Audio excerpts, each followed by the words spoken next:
Nuestra siguiente sección es la sección 11.2, que se titula Fuerzas intermoleculares. Em, Esta sección inicia haciendo referencia por acá, y lo podemos hacer nosotros también, haciendo referencia a la figura 11.3. Acá tenemos un compuesto que se llama cloruro de hidrógeno. Ujú. O bueno, también le podríamos llamar ácido clorhídrico. Cualquiera de los dos nombres estaría bien. Eso depende de si está en estado gaseoso o si está disuelto en agua. Pero llamémosle cloruro de hidrógeno, ¿sí?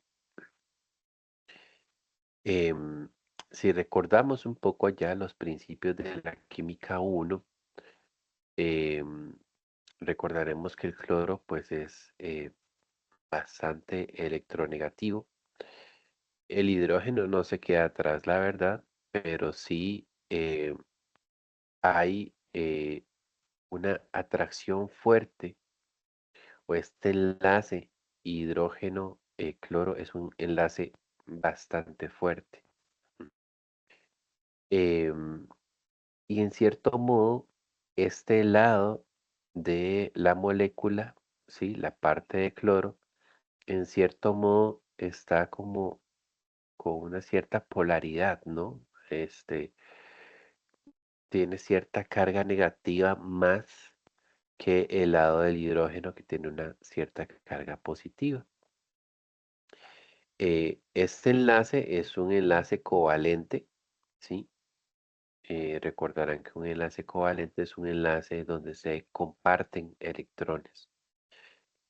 Em, y bueno, algo que hacen aquí en este capítulo es hacer referencia que cuando nosotros hablamos de enlace covalente, ¿qué era el enlace? Era una fuerza de atracción dentro de los átomos de una molécula. Entonces, realmente a los enlaces se les puede llamar atracciones intramoleculares, ¿sí? Cuidado que intramolecular es diferente a intermolecular, ¿sí? Intramolecular se referiría a que es adentro de la molécula. O sea, una atracción que hay adentro de la molécula es un enlace, ¿sí? Es lo que así fue como nosotros definimos enlace allá por el capítulo 8 o 9 aquí mismo en este mismo libro, ¿sí? Ahora, ¿qué pasa? Bueno, las moléculas de cloruro de hidrógeno no están solas, ¿verdad? Sino que cuando uno tiene una cierta muestra de este material, ahí hay cualquier cantidad de moléculas, ¿verdad? Millones, millones. Entonces, lo que estamos hablando en esta sección es que eh, entre esta molécula y esta otra hay una atracción, ¿sí? Entonces, em, eso es lo que nosotros vamos de esta atracción entre las moléculas, que se llama atracción intermolecular, es de lo que se trata este tema de esta sección, ¿sí? Bien, entonces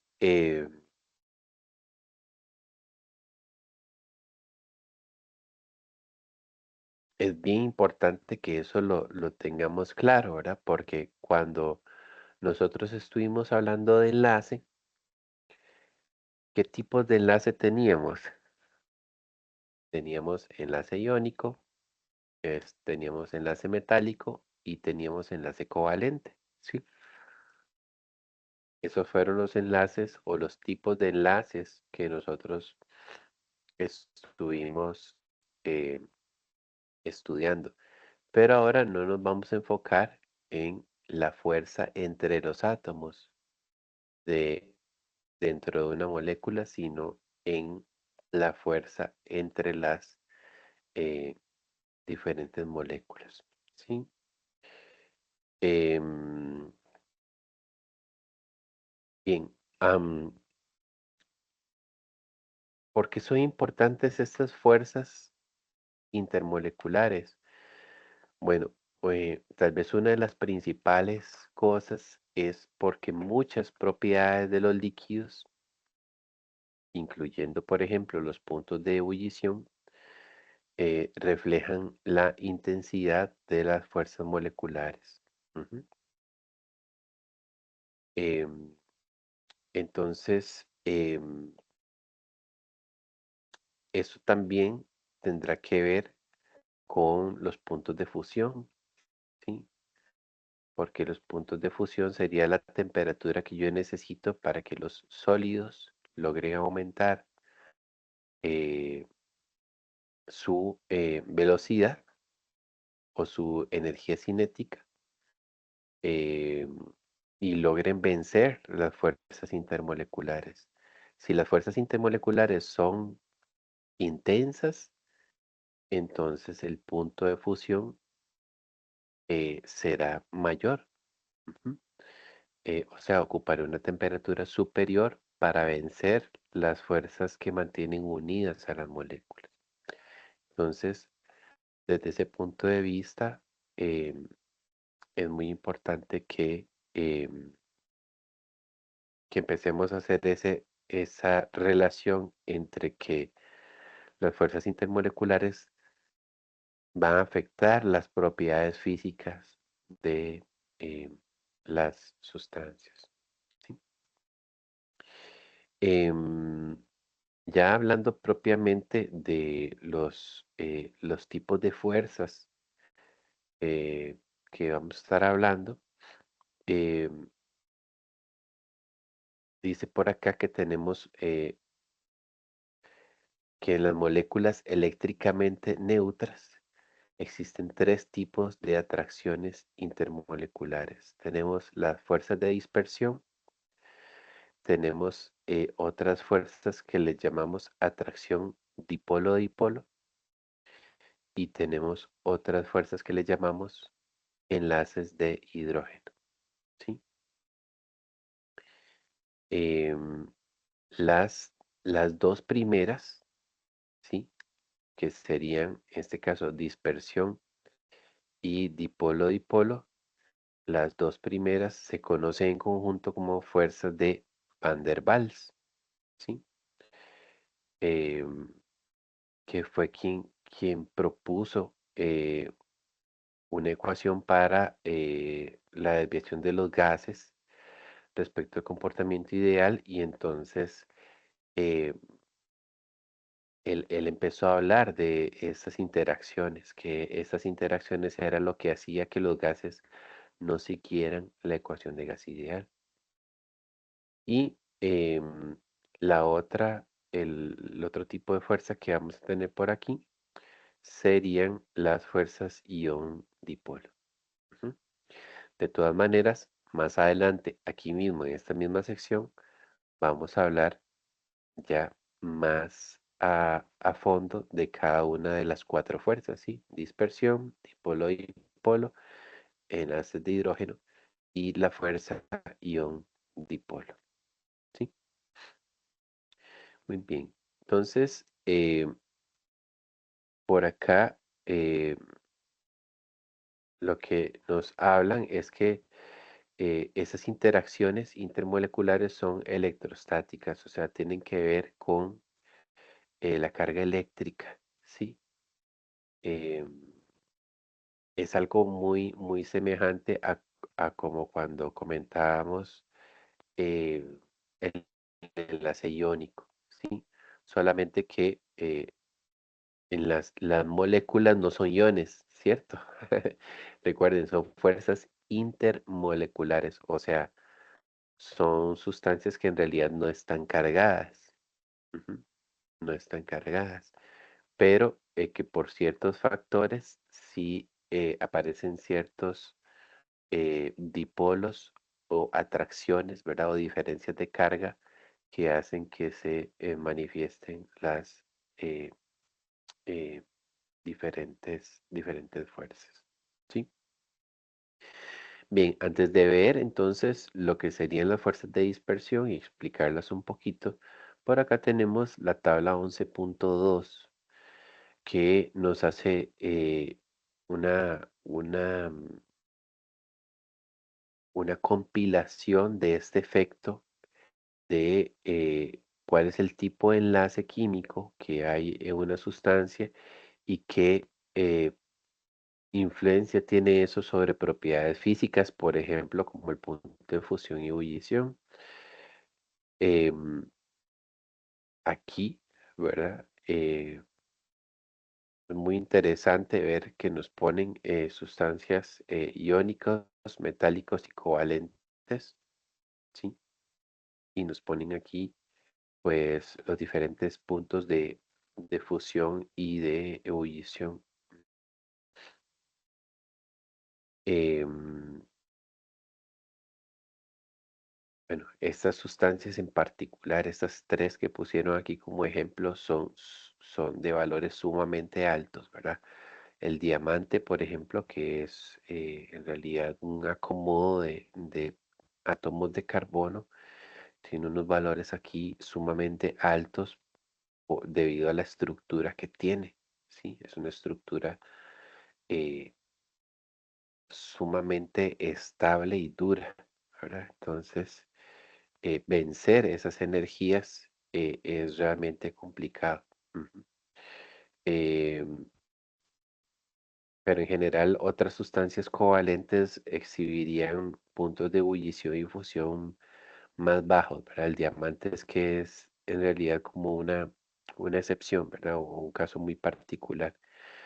En general, las sustancias metálicas tienen puntos de fusión y ebullición más altos que las sustancias iónicas, ¿sí?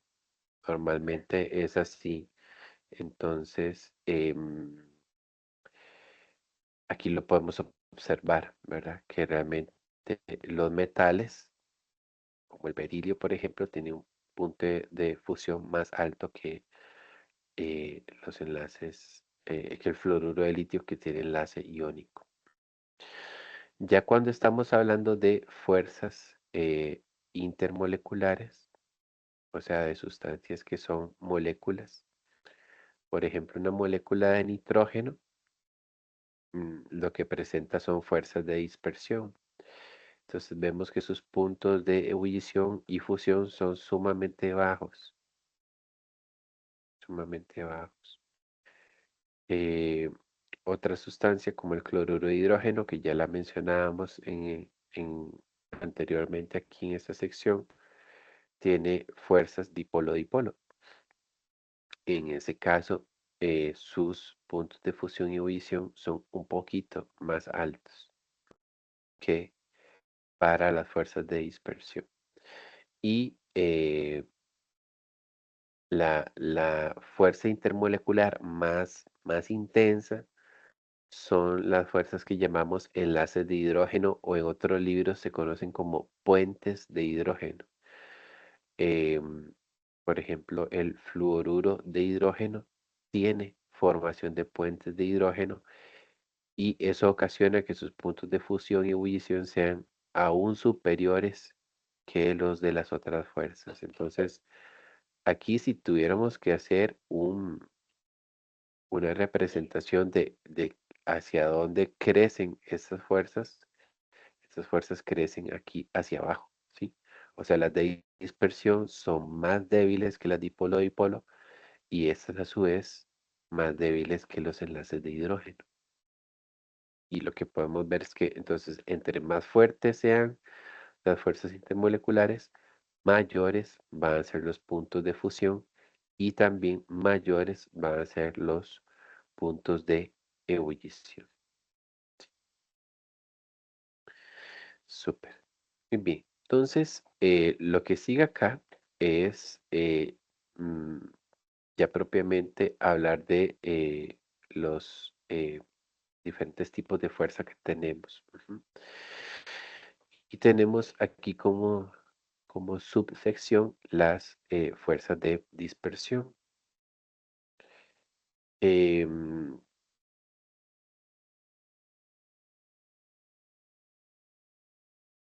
ok, aquí lo que ellos hacen es describirlas un poco, ¿sí? Describirlas un poco. em, Sustancias eh, donde se presenta esto. Normalmente son sustancias gaseosas, como se apunta por aquí, ¿verdad? El neón, el argón, el criptón, el xenón son sustancias gaseosas. Y también en aquellas sustancias en las cuales está involucrado el mismo átomo, ¿sí? O sea, el flúor diatómico, el cloro diatómico, el bromo diatómico, el yodo diatómico. Ahí tenderíamos a presentar este tipo de fuerzas llamadas de dispersión. Sí, Jeremy, querías mencionar algo. Sí, profe, gracias. Una consulta. Entonces, con respecto a esto, por ejemplo, este, yo tengo el elemento o tenemos el compuesto químico, por ejemplo, y quisiéramos saber qué tipo de fuerza intermolecular es la que está presente. Bueno, yo diría que en el caso del enlace por puente de hidrógeno, David, sería porque está el hidrógeno presente, ¿verdad? No sé si, disculpe si sueno tonto con el comentario, eh, pero bueno, perdón, no sé si la palabra correcta es tonto, disculpe. O cómo sé yo si es de fuerza de dispersión o dipolo o ion dipolo, profe.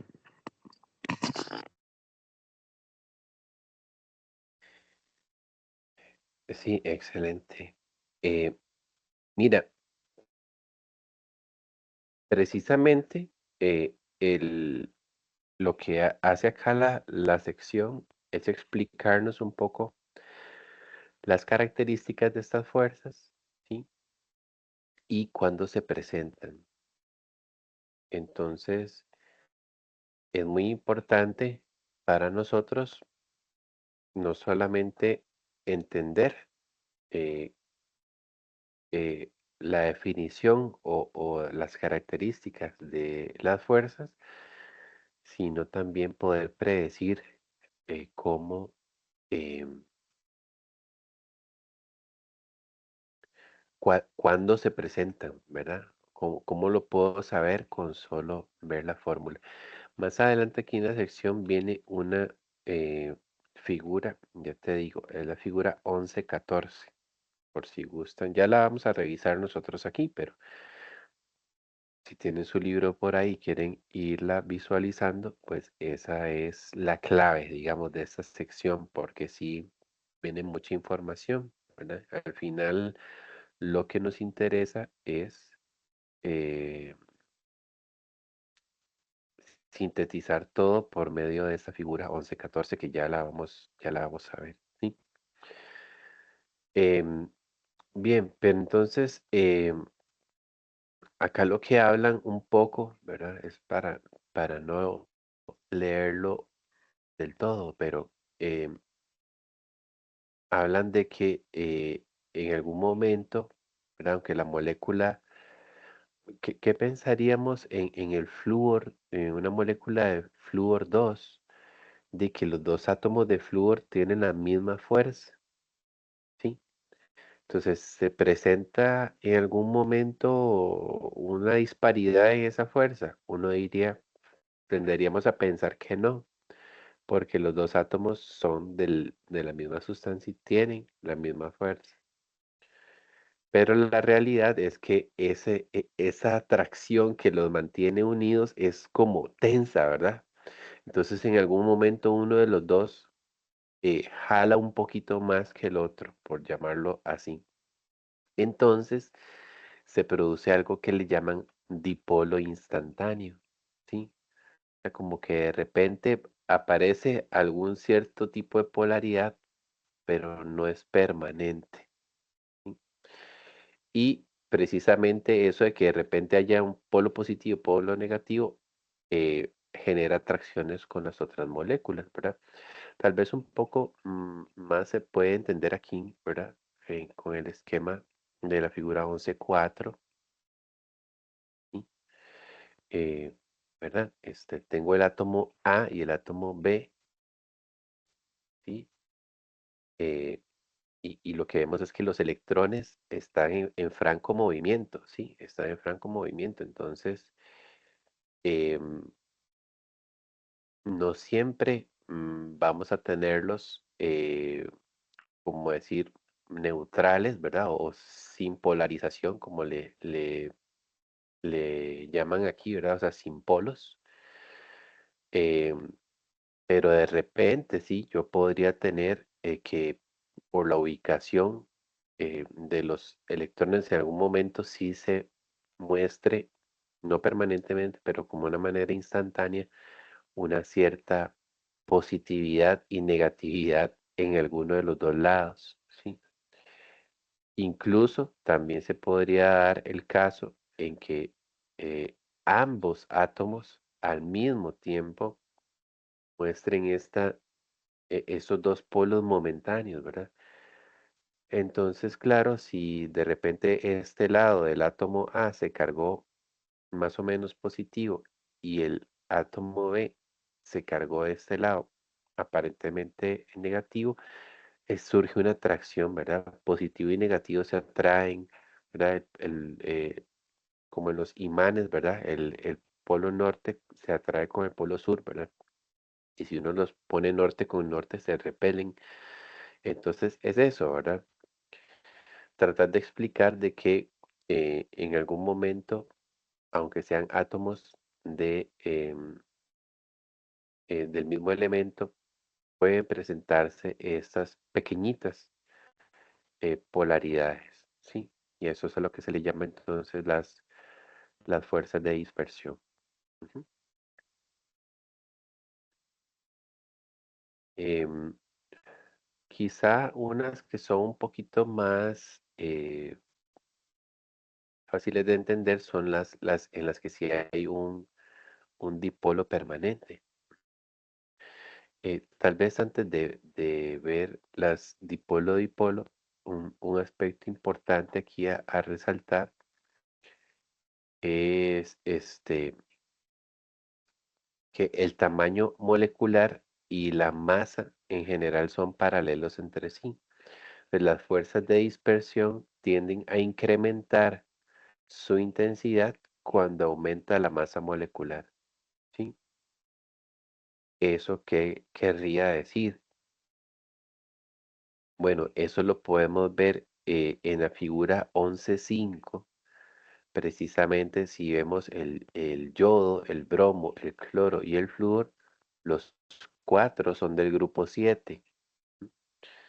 Presentan fuerzas de dispersión porque son los mismos átomos, ¿sí? Son los mismos átomos unidos, entonces lo que ellos presentan entre sus moléculas son fuerzas de dispersión. Pero aquí lo que podemos ver en las barras horizontales moradas, lo que ellos están graficando aquí son los puntos de ebullición. Ujú. Y podemos ver que, por ejemplo, el punto de ebullición del yodo es 458 Kelvin. El anterior, que es el bromo, es 332. O sea, aquí hay una diferencia grandísima de puntos de ebullición, ¿verdad? Y como ya lo mencionamos, ¿qué es la ebullición? Es darle suficiente movilidad a las partículas líquidas para que se pasen al vapor. Eh, y y, y que tienen que vencer ellas para pasar a la fase de vapor, tienen que vencer la atracción que hay entre moléculas. Entonces, aquí lo que diríamos es que entre las moléculas de yodo es más intensa la atracción entre moléculas que entre las moléculas de una muestra de bromo líquido. ¿sí? Y lo que nos están diciendo acá en esta línea por acá es que entre mayor sea el peso molecular, más intensas son las fuerzas de dispersión. Entonces, em, el yodo, si lo sacamos con masa molar en la tabla periódica, es mucho más pesado que el bromo. El bromo a la vez más pesado que el cloro y el cloro más pesado a la vez que el flúor. Si comparamos los gases nobles, que también son sustancias donde se presentan fuerzas de dispersión, pasa lo mismo. Aquí el xenón es más pesado o tiene una masa atómica mayor que el kriptón. Entonces, su punto de ebullición es mayor y en otras palabras, diríamos que las fuerzas intermoleculares son más intensas en el xenón que en el kriptón y en el kriptón más que en el argón y en el argón más que en el neón.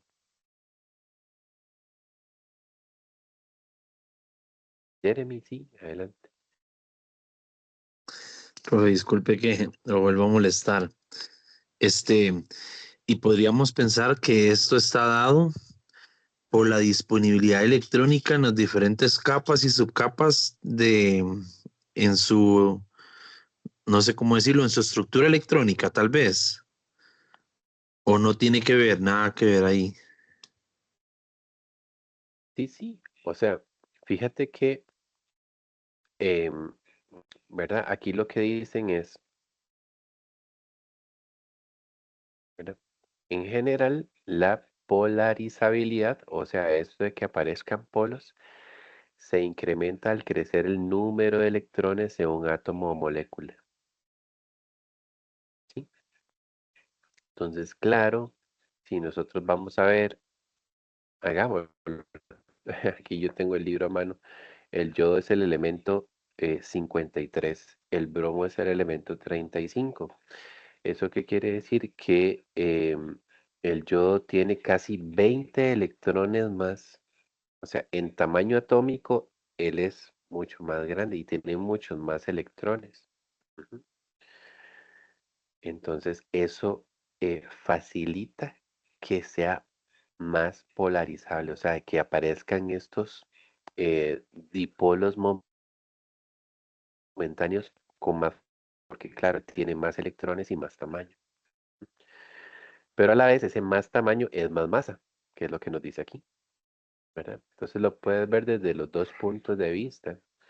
Mira, es que sí, es más pesado. ¿Y por qué es más pesado? Porque tiene más protones y electrones. Entonces son cosas que están totalmente enlazadas. Sí, muchas gracias por esa observación, pero sí, genial. Ujú. Bien, eh, no se preocupen todavía mucho de, bueno, ¿y cómo lo identifico? Ya cuando lleguemos a la figura 11-14, ahí nos vamos a tener la clave de cómo organizarnos, ¿verdad? De momento, tratar de ir entendiendo así poco a poco cada una de las fuerzas. La siguiente subsección nos habla de em, las fuerzas dipolo-dipolo. Entonces, aquí sí es eh, fuerzas que van a aparecer em, en moléculas polares. ¿Sí? Si la molécula es polar, vamos a tener fuerzas dipolo-dipolo.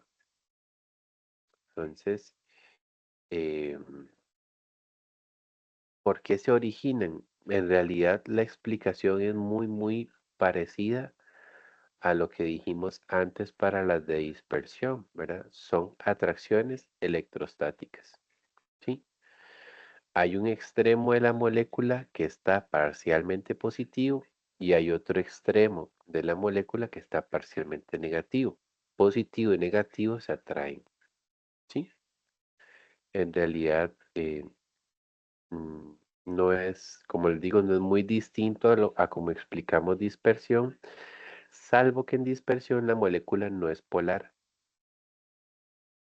¿sí? Aquí sí, para que se dé esta interacción, la molécula sí debe ser eh, polar. ¿Ok?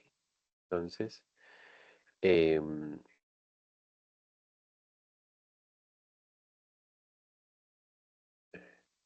por ejemplo, aquí nos ponen unas sustancias, ¿sí? Sí, para observar el efecto de las fuerzas dipolo-dipolo, se pueden comparar los puntos de ebullición de dos compuestos con similar masa molecular. Ujú. Dice que tenemos el acetonitrilo, ¿sí? El acetonitrilo tiene una masa de 41 y su punto de ebullición es 355.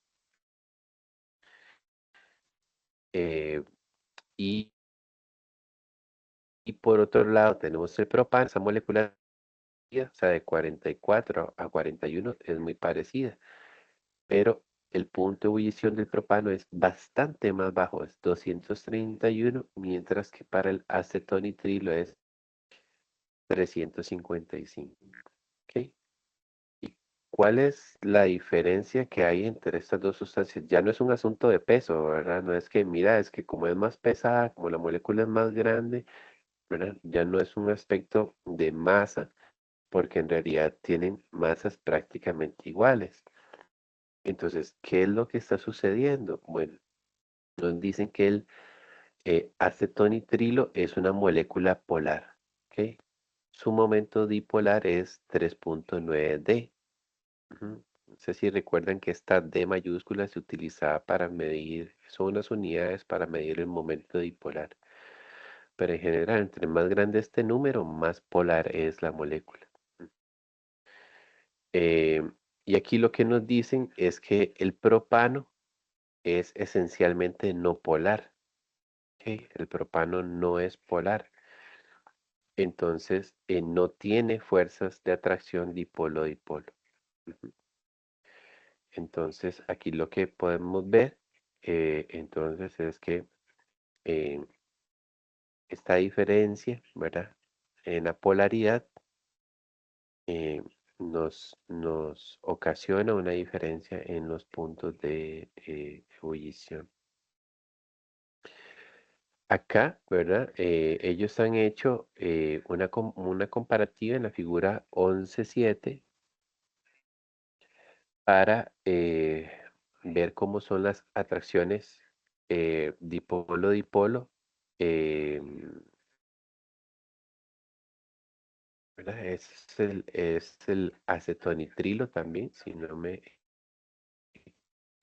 equivoco, ¿verdad? Está en estado cristalino en la parte A y en estado líquido en la parte B, ¿sí? Entonces, aquí hay un ordenamiento, ¿sí? Esto está bastante ordenado. em, y en el estado sólido lo que pasa es que eh, las moléculas se arreglan y se compactan para que, digamos, veamos que la cabecita azul o la partecita azul, esta partecita azul está alineada con el extremo negro de la otra molécula, ¿verdad? Y si vemos esta parte acá, esta partecita negra de esa misma molécula inicial que habíamos señalado está alineada con la parte azul de una molécula vecina, ¿sí? Entonces, todas estas fuerzas son de atracción, porque como las moléculas están tan juntas y ordenadas, pues al final tenemos parte positiva contra parte negativa totalmente alineada. ¿Qué pasa cuando hay más movilidad? O sea, si yo caliento el estado sólido y lo paso al estado líquido, lo que va a pasar con las moléculas es que son más libres, ¿sí? Como lo menciona aquí, en el estado líquido son más libres para moverse entre sí. Ujú. Y de repente ya se empiezan a desarreglar. Entonces, si lo notamos por acá, ¿verdad? Aquí hacen la o la señalización, la puntualización de este efecto es que de repente, ¿verdad? Como las moléculas ahora tienen más movilidad, de repente un extremo azul podría chocar con un extremo azul. Entonces vean que ellos lo que han hecho es poner aquí como la línea de puntitos que representa la atracción, la han puesto en color azul, ¿verdad? Indicando que ahí, ¿verdad? Debido a la movilidad, están coincidiendo dos extremos con la misma carga y entonces más bien es una repulsión, ¿verdad? Entonces, eso también hace que eh, que al tener más movilidad, pues esta sustancia se mantenga en el estado líquido, ¿sí? Ahí aparecen, sí hay atracciones, ¿verdad? Claro, son todas estas que se han dibujado en colorcito rojo, pero se presenta algo que no se presenta en el sólido, ¿verdad? Que son repulsiones por coincidir las dos partes negativas o las dos partes positivas. En la figura 11.8, ¿verdad? Nos hacen una relación, ¿verdad? Entre sustancias con pesos muy parecidos, ¿verdad? Era un poco lo que hablábamos ahora del propano, que lo comparábamos con el acetonitrilo, ¿verdad? Pero nos han puesto aquí estas otras sustancias que también tienen masas molares muy parecidas. O sea, aquí el tema no es, es que la molécula es más grande, entonces tiene más fuerzas. No, digamos, el comparativo en términos de tamaño o de fuerza está eh, está equiparado en el sentido del tamaño, ¿verdad? Y de hecho vean que aquí las han dibujado y si las tratamos de visualizar un poco así espacialmente, en realidad se ven como de un tamaño muy similar, ¿cierto?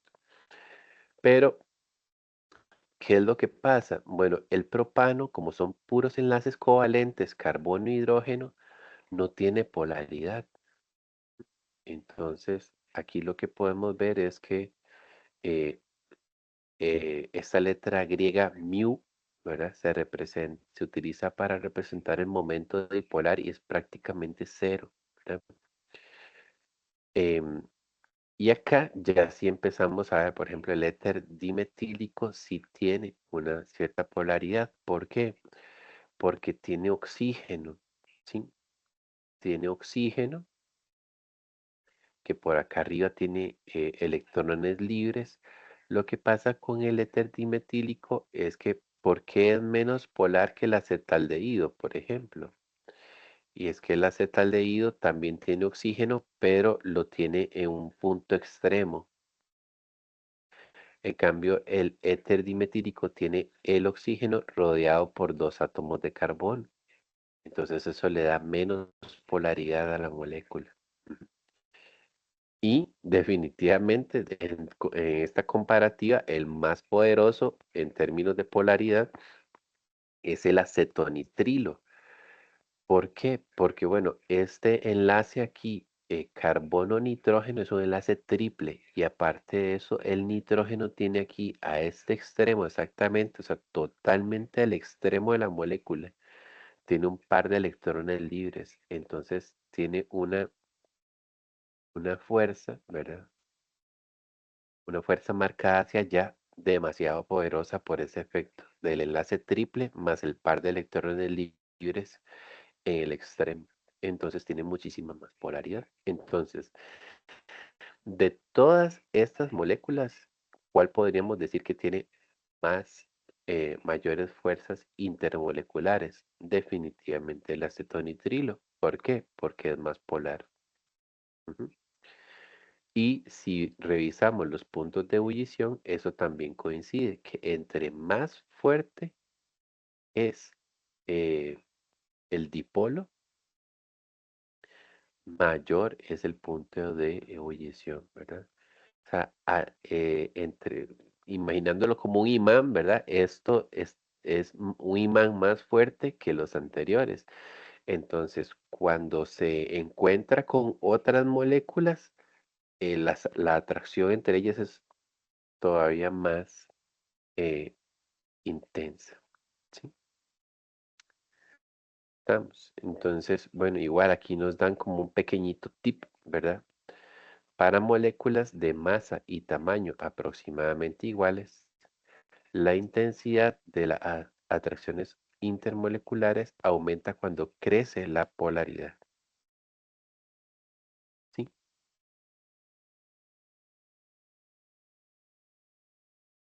Súper. Sí. La tercera fuerza que tenemos por aquí en particular son los enlaces de hidrógeno. Y estos, ¿verdad? Ahora Jeremy decía, supongo que los enlaces de hidrógeno eh, son aquellas sustancias que tienen hidrógeno. Sí, sí tienen que tener hidrógeno las que tienen puentes de hidrógeno, pero no todas las que tienen hidrógeno presentan este tipo de interacción, ¿sí?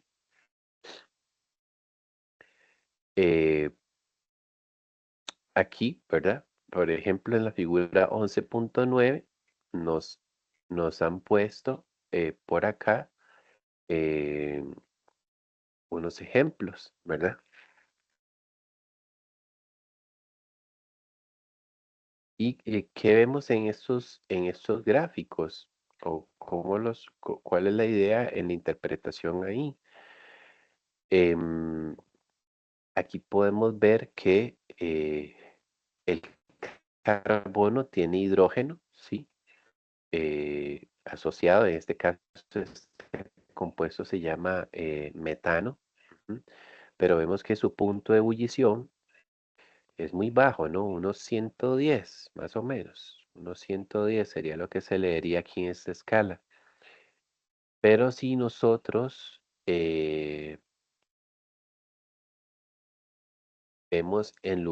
vemos en comparativo el amoníaco, el fluoruro de hidrógeno y el agua, vemos que sus puntos de ebullición son sumamente mayores que los del metano.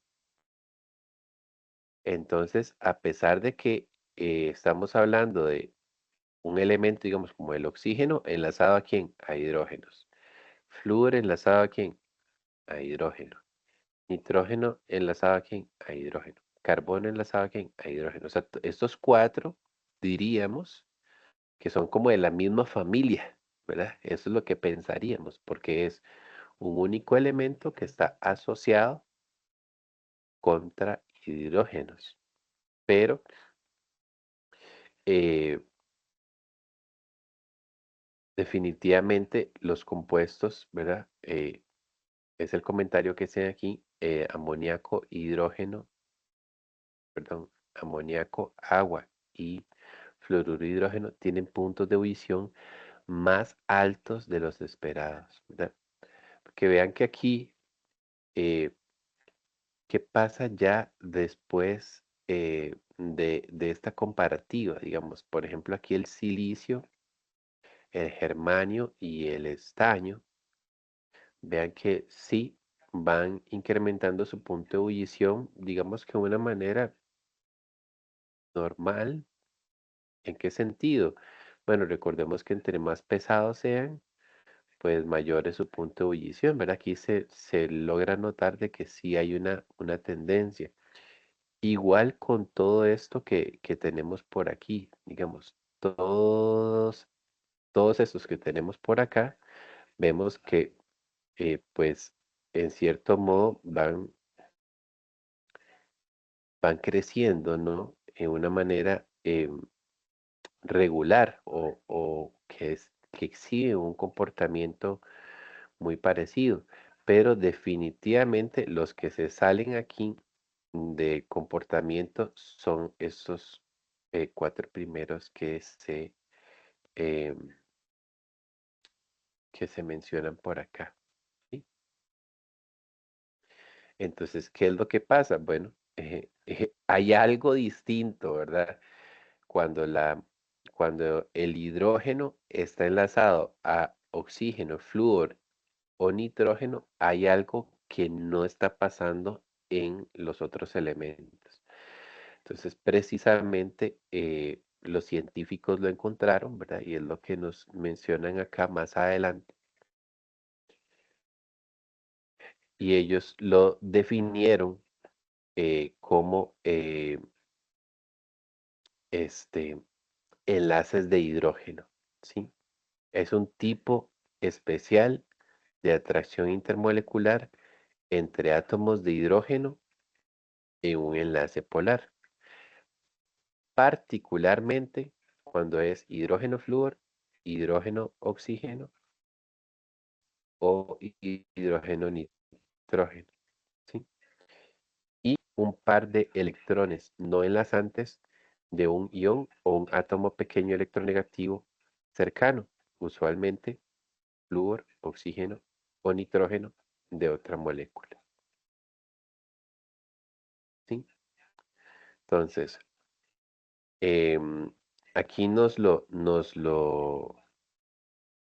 ilustran, ¿no? Nos lo ilustran. Aquí en este caso es agua, agua, aquí es fluoruro, hidrógeno, amoníaco, amoníaco, ¿verdad? Y aquí en este caso ya son como mezclas, ¿verdad? Amoníaco disuelto en agua formaría puentes de hidrógeno. eh, eh, bueno, en este caso es lo mismo, ¿verdad? Pero escrito hacia el otro lado. Entonces, ¿qué va a pasar? Par de electrones libres de un átomo de oxígeno, flúor o nitrógeno van a hacer una atracción especial contra el hidrógeno de una molécula cercana.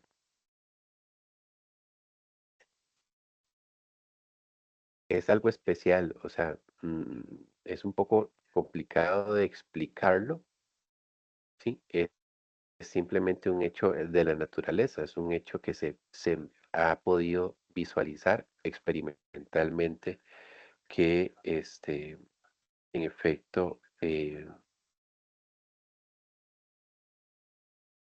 está sucediendo, ¿sí? Ujú. Entonces, em,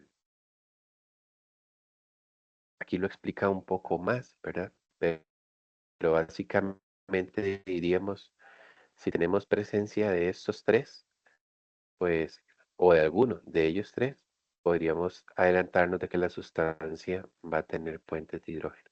Y los puentes de hidrógeno son más fuertes que las interacciones dipolo-dipolo. Y recordemos que las dipolo-dipolo son más fuertes que las de dispersión.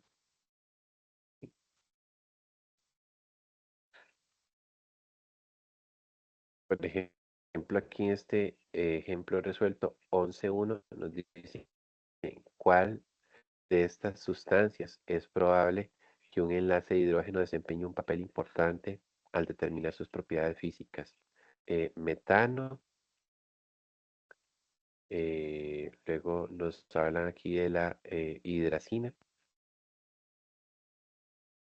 cloruro de metilo o sulfuro de hidrógeno. ¿Eh?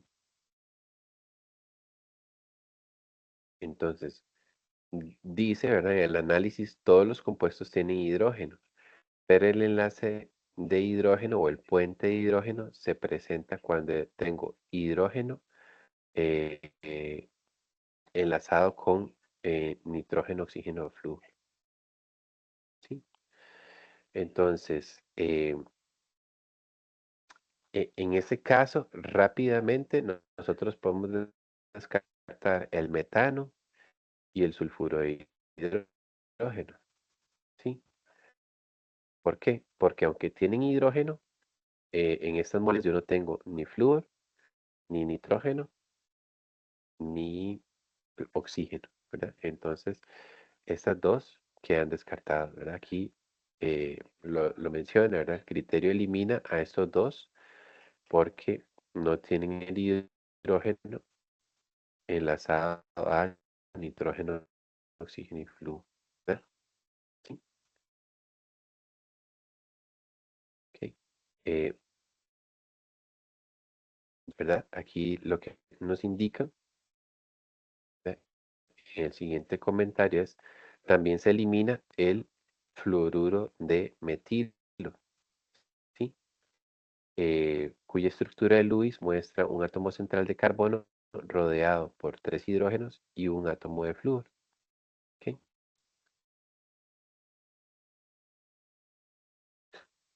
Entonces, esta molécula, el fluoruro de metilo, el tema es que lo que tiene es un enlace carbono-flúor, no hidrógeno-flúor. ¿Mm? Necesitamos que tenga un enlace hidrógeno-flúor, hidrógeno-nitrógeno o hidrógeno-oxígeno. Si no lo tiene, entonces queda descartado. Vean que a pesar de que tenía flúor, ese flúor no tenía enlazado un hidrógeno. Y entonces, pensando en la hidracina al dibujarse tendría esta estructura por acá, ¿verdad?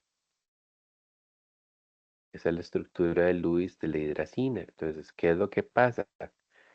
Tengo en efecto enlaces nitrógeno-hidrógeno. Y ese nitrógeno tiene par de electrones libres. Ujú. Ya eso nos da la clave de que sí van a haber puentes de hidrógeno, ¿verdad? Porque este par de electrones libres van a atraer a uno de los átomos de hidrógeno de otra eh, molécula de hidracina que esté adyacente. ¿Sí? Entonces, esa es la manera en que los podríamos identificar, ¿no? ¿Sí? Bien. em, Bueno, aquí viene un poquito más como de comentarios, ¿verdad? Nos hablan de que realmente eh, algunos aspectos interesantes, ¿verdad? Como por ejemplo las energías de enlace eh, van entre 5 a 25 kilojoules por mol. O sea, no son muy altas, pero los enlaces de hidrógeno sí son más fuertes que los dipolo-dipolo o las fuerzas de dispersión, ¿sí? Entonces ya eso lo había mencionado yo anteriormente. Em, También hablan acerca de que la diferencia de densidad en el agua líquida y en el hielo también se puede explicar por medio de los enlaces de hidrógeno. Bueno, esos son como ejemplos adicionales interesantes que se pueden mencionar por ahí. Am, Bien, la última fuerza intermolecular que tendríamos que tratar son las fuerzas ion-dipolo. Ujú. Como su nombre lo dice, pues tendría que existir un ion y una molécula polar para que se puede dar este tipo de interacción. Aquí realmente tendría que ser como una disolución, ¿verdad? Porque no es posible, por ejemplo, digamos, si pensáramos que tengo agua pura, esa agua no puede estar en forma de ion y en forma de molécula al mismo tiempo, ¿verdad? Sino que esta interacción se refiere más a cuando tengo una sustancia iónica, por ejemplo, cloruro de sodio, disuelto en una sustancia polar. Entonces, aquí nos hacen referencia a la figura 11-13. Esa figura está por acá más abajo.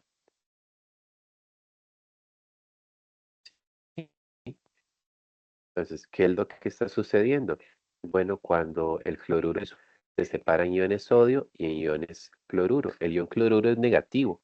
Entonces, tendería a hacer interacciones con la parte positiva de la molécula de agua, que la parte positiva de la molécula de agua son los hidrógenos, ¿sí? Por eso vemos la alineación que tienen aquí las moléculas de agua. Mientras que, por el contrario, el átomo, el ion de sodio es cargado positivo y entonces recibe una alineación y una interacción con la parte negativa de la molécula de agua, que es precisamente la parte roja que representa el oxígeno. ¿Sí? Entonces, así es como tendríamos nosotros, pues, estas interacciones. ¿Sí? Bueno, bien, casi que finalizando esta sección, como dijimos, es muy larga, ¿verdad? Es bastante, bastante larga esta sección, las otras son más cortitas. Bueno, ¿cuál es la comparativa, verdad? ¿Cómo nosotros las podemos comparar o en qué manera las podemos predecir o interpretar? Entonces, quizá para explicar esta parte nos podemos ir a visualizar la figura 11-14, que es, decíamos antes, ¿verdad? Es la figura clave para nosotros poder definir qué tipo de fuerzas intermoleculares van a estar presentes en una determinada sustancia. ¿Sí? Entonces podemos irlo revisando aquí poco a poco. Es como un esquema de decisión, ¿no? Con sí o no para ir tomando diferentes decisiones. Entonces, primero que todo, ¿verdad? La primera pregunta que tenemos que hacernos es si existen iones presentes. ¿Sí? Digamos que sí existieran, entonces nos iríamos para la parte derecha. ¿Ok? Entonces, si hay iones, lo que tendríamos que preguntarnos a continuación es, ¿hay moléculas polares implicadas? Si la respuesta fuese no, ¿sí? Si la respuesta fuese no, tú dices, bueno, sí tengo iones, pero no hay moléculas polares, ¿verdad? O sea, sí tengo iones, pero no hay moléculas polares. De ahí de lo que estamos hablando no es de fuerzas intermoleculares, sino de enlaces iónicos, ¿sí? Si tengo iones, pero no tengo moléculas, es nada más enlace iónico. ¿Estamos? Ahora, si ya yo identifiqué que yo sí tengo iones y llego aquí a la pregunta de si hay moléculas polares y la respuesta es que sí hay moléculas polares, ¿sí? Entonces, en ese caso, las fuerzas que van a intervenir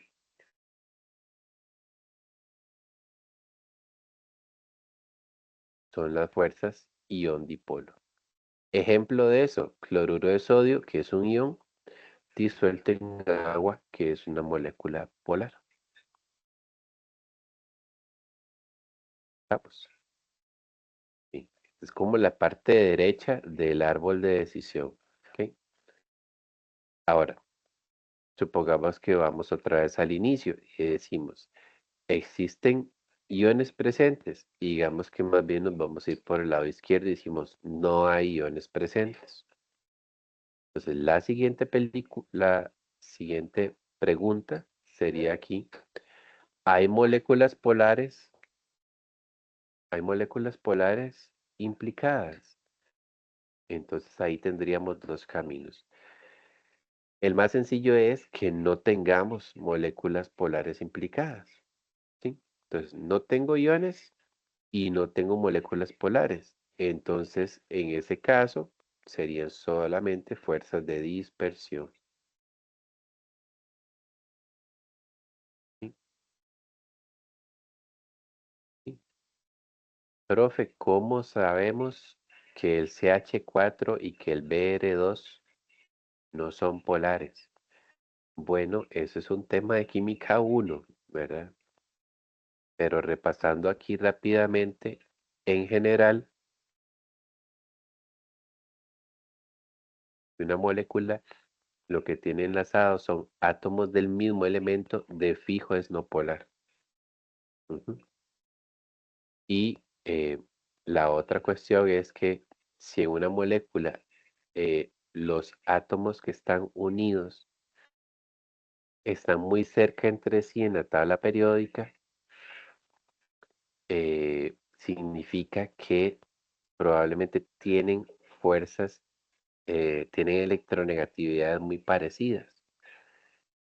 Y eso, si la electronegatividad no varía mucho, o sea, si en la tabla periódica están relativamente cercanos, em, serían sustancias eh, que no son polares. Muy bien. Ahora, ¿qué pasa si nos vamos para atrás y en lugar de decir por aquí no, sí tenemos moléculas polares implicadas? Entonces vámonos a examinar ese camino y decimos, ¿sabes qué? Sí tengo moléculas polares implicadas. ¿Ok? Sí están implicadas polar. Entonces, mi siguiente pregunta para decidir cuáles son las fuerzas sería, ¿existen átomos de nitrógeno, oxígeno y flúor que estén enlazados a hidrógeno? ¿Ok? Entonces, si hay moléculas polares, pero no hay nitrógeno, oxígeno y flúor asociado a hidrógeno, no hay, entonces las fuerzas son únicamente dipolo-dipolo. ¿Mm? Ya vimos como ejemplo el fluoruro de metilo, ¿sí? Y el caso del HBr, pues sí tiene hidrógeno, ¿verdad? Uno podría pensar que tal vez tiene puente de hidrógeno, pero puente de hidrógeno solo es nitrógeno, oxígeno y flúor. Entonces, en este caso el HBr, a pesar de tener hidrógeno, no tiene puentes de hidrógeno. Bueno, y si más bien eh, mi decisión fuera que yo llego y digo, si tengo moléculas polares y si tengo nitrógeno, oxígeno y flúor asociado a hidrógeno, si lo tengo, entonces mi decisión sería que la fuerza intermolecular que hay en esa sustancia son puentes de hidrógeno. ¿Hacia dónde crece la interacción? ¿Hacia dónde crece la intensidad de la fuerza? De izquierda a derecha. O sea, las fuerzas de dispersión son las más débiles, luego dipolo-dipolo, luego puentes de hidrógeno, luego las interacciones ion-dipolo son sumamente fuertes eh, y las más fuertes de todas serían las que se presentan en los enlaces iónicos. ¿Sí? Y bueno, esto sería esencialmente lo que nosotros tendríamos aquí como esquema para poder decidir eh, eh, quién es más fuerte que quién, por decirlo en otras palabras. Tal vez finalizamos esta sección revisando el ejemplo resuelto 11.2 que hace uso de la figura 11.14 y así podemos demostrar cómo utilizarlo. ¿Sí?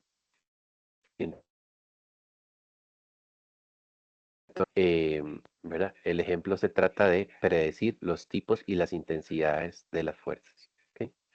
Entonces aquí nos dice clasifique las sustancias, ¿verdad? Tengo cloruro de bario, tengo hidrógeno, tengo monóxido de carbono, tengo fluoruro de hidrógeno y tengo neón en orden creciente de punto de ebullición.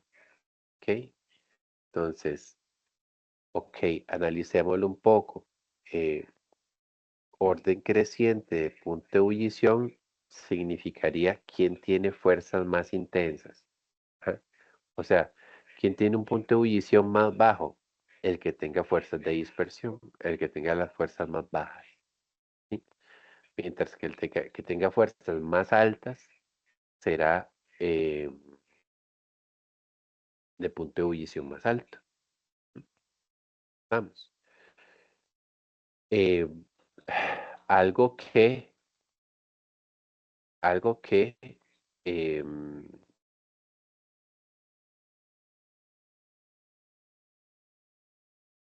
tal vez podemos descartar rápidamente. Eh, si recordamos, las sustancias más fuertes son las iónicas. ¿Y cuál era la clave para saber si una sustancia era iónica? Bueno, normalmente una sustancia iónica es aquella formada entre un metal y un no metal. Ujú. Bajo ese criterio, el cloruro de bario, el bario es un metal, está bastante a la izquierda en la tabla periódica, y el cloro está totalmente a la derecha. Entonces, esta sustancia es iónica. Entonces podríamos adelantarnos fácilmente a que esta es la que tiene eh, punto de ebullición más alto. ¿Sí? En nuestro esquema teníamos que después de los iónicos, lo que seguía era en fuerza ion dipolo, pero aquí en los ejemplos que nos están planteando, ninguna es una disolución. ¿Sí?